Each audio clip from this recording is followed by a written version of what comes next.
Is a 20-mile-an-hour speed limit legally enforceable? And what on earth is going on in Wales with their 20-mile-an-hour speed reduction? All of that and more to come in this video. Now, as you'll probably be aware by now, there is a long version and a short version. The short version, for the impatient among you, as long as you watch till the end of the video, is that they are illegally enforceable, at least for the most part, although that's a bit of a grey area, which is why I'm making the video and why there's a long version. So in short, if you take nothing else from this video, is that you should comply with the 20-mile-an-hour speed limit. If for no other reason, now this is not intended to be preachy whatsoever, but if for no other reason than the following statistic.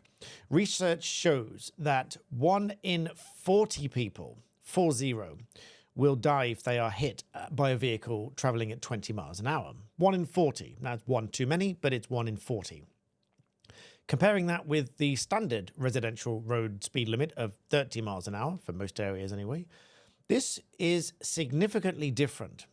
1 in just 5 people will be killed by a vehicle travelling at 30 miles an hour compared with 20. So just bear that in mind, regardless of whether these are enforceable or not. But in this video, I'm going to explain why there's even some confusion. Now, in order to explain the confusion, picture for a moment supermarket car parks. They sometimes have zigzag lines. They sometimes have double yellow lines and all sorts of other things. Some of them even have little speed limit signs within the car park itself. Now, those signs are technically not always enforceable by way of a fixed penalty for speeding. And that's because they won't usually have what's known as a traffic order or a traffic regulation order, or as they're known in London, a traffic management order. These are official orders that have been drafted and go through a lengthy legal mechanism to ensure that they comply with legislation and so that they can be enforceable. Now, traffic regulation orders can be made for all sorts of different things.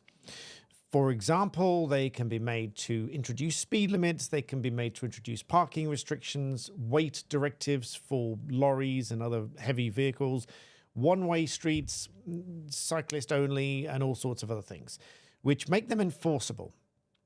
Now, it's one thing to put up a sign and say this is now an X whatever sign, nothing to do with the aforementioned Twitter platform, just some kind of sign that tells you it does something. It's all very well putting up a sign, but if it can't be enforced, if there's no penalty behind it for breaking the rules on the sign, then it's not an enforceable sign. And it's not technically enforceable if it doesn't have one of these traffic orders in place that allow the authority to do that and allow the police forces to do that. Now, up until 1999, there was specific consent required from the Secretary of State in order to put up these signs. But then the legislation was changed, and then local authorities no longer need that consent from the Secretary of State and can implement their own little signs and their own speed limits, therefore.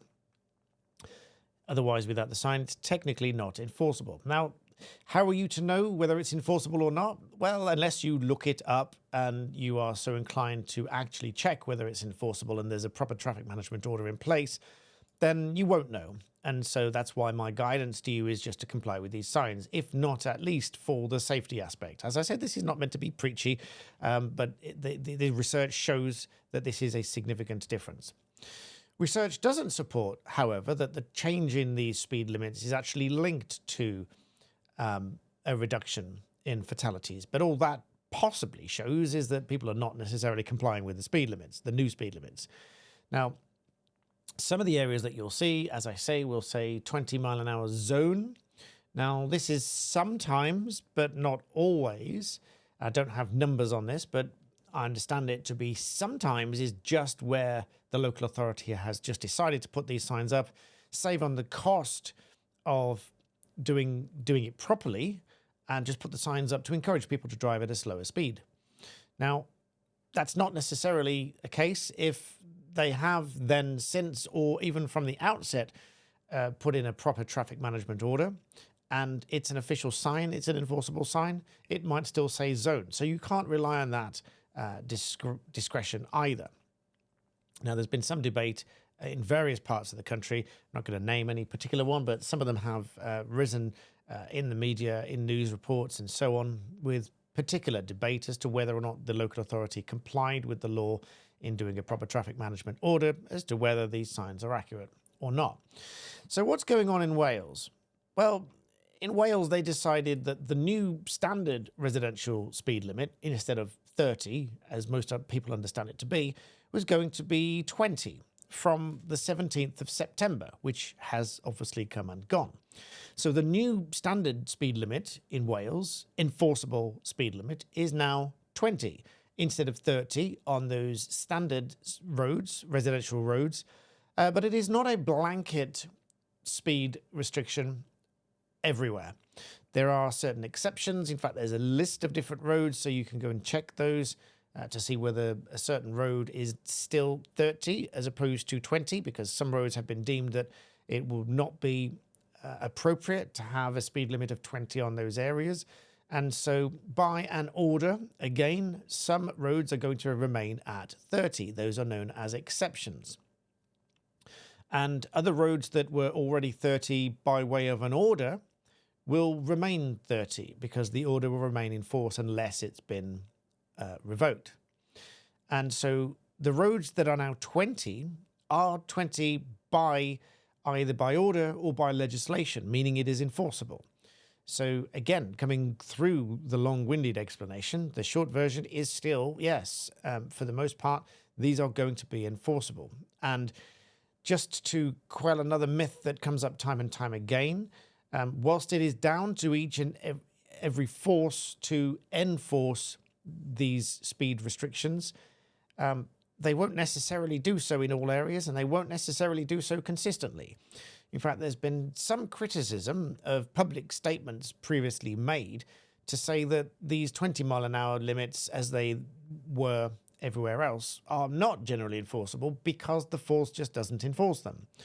Now, that was met with criticism because they might well be, for one, they might well be in place by way of an order, and secondly, they might well be in place for safety reasons, to overall to protect the community. And so some say that that was an inappropriate statement to make in the first place. But nonetheless, it is down to each individual force, and the myth to dispel here is that there is a legislative leeway of whatever percent plus however many miles an hour over the limit. That is going to be more and more prevalent, obviously, the lower the speed is. At the much higher speeds, obviously, there's a difference in gap with the percentage. When we're down to 20 miles an hour, a percentage plus any number is clearly going to quite easily put you over the limit. Now, there is no legislative leeway. This is only down to the discretion of an individual force. And each of those areas will decide the tolerance that their officers apply.